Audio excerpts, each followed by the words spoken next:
वो dark list में number 1 rank वाली एक्सपर्ट थी, फिर भी उसने अंदर के सबसे ताकतवर आदमी से शादी की। दोनों सादा आम जिंदगी जीते थे, अपनी पहचान छिपाते थे और झगड़े से बचते थे। 5वें नंबर के रैटल स्नेक के आने से उनकी शांति वाली जिंदगी बिखर गई। बिना कुछ कहे रैटल स्नेक ने उस औरत पर ऑर्गेनाइजेशन को धोखा देने का इल्जाम लगाया और उसे खत्म करने के इरादे से सीधे हमला कर दिया। हालांकि लड़ाई के दौरान उसने औरत के पेट में मारा, जिससे वो गुस्से में आ गई क्योंकि वो उसके बच्चे की मां बनने वाली थी।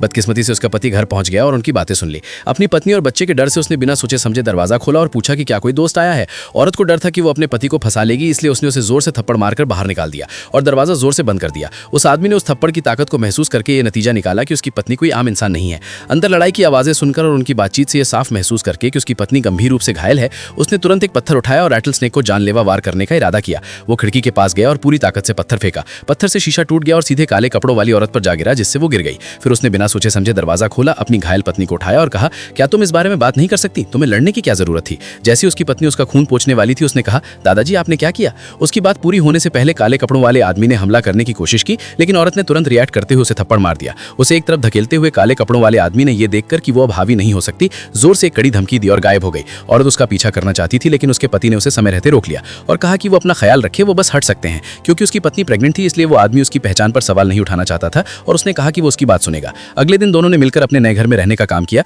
किराए की प्रॉब्लम को सॉल्व करने के लिए वो आदमी रात में बारबेक्यू बेचने निकल गया, लेकिन क्योंकि औरत बहुत खूबसूरत थी, इसलिए मकान मालिक का बेटा उसे लगातार परेशान करता था। जब वो आदमी बाहर था तो उन्होंने औरत के पुराने जूनियर चेले के साथ मिलकर उसकी इज्जत खराब करने की साजिश रची। उनकी मेहमान नवाजी को मना नहीं कर सकी और अच्छे पड़ोसी वाले रिश्ते बनाए रखना चाहती थी, इसलिए औरत को कुछ शक नहीं हुआ और उसने जल्दी से पैसे दे दिए। सूप पीने के बाद तीनों आदमी के धोखेबाज और नफरत भरे हाव भाव के बीच औरत को अचानक चक्कर आया और वो बेहोश हो गई। जब वो जागी तो उसे पता चला कि उसका जूनियर भाई, जिसे उसने एक बार पीटा था, उसका फायदा उठाने वाला था। तभी उस आदमी को अपने मुखबिर से एक मैसेज मिला और वो समय पर वापस भागा, जिससे एक मुसीबत टल गई। उसे पता चला कि वो मोटा लड़का एक हथियार छिपा रहा था। उसके कोड़े के एक ही वार से 4 लोगों के पूरे परिवार को, कुल 7 लोगों को गिरा दिया। इसके बाद काले कपड़े वाला आदमी मुश्किल में पड़ गया। अचानक जैसे ही वो आदमी कुछ करने वाला था, परछाई में छिपे एक रैटल स्नेक ने उस पर हमला कर दिया। उसका पूरा दाहिना हाथ जहर से इन्फेक्टेड था। रैटल स्नेक ने कहा कि जब तक वो आदमी डार्क रैंकिंग में नंबर 1 मास्टर नहीं है और खुद इसका इलाज नहीं कर सकता, वो निश्चित रूप से आधे घंटे के अंदर मर जाएगा।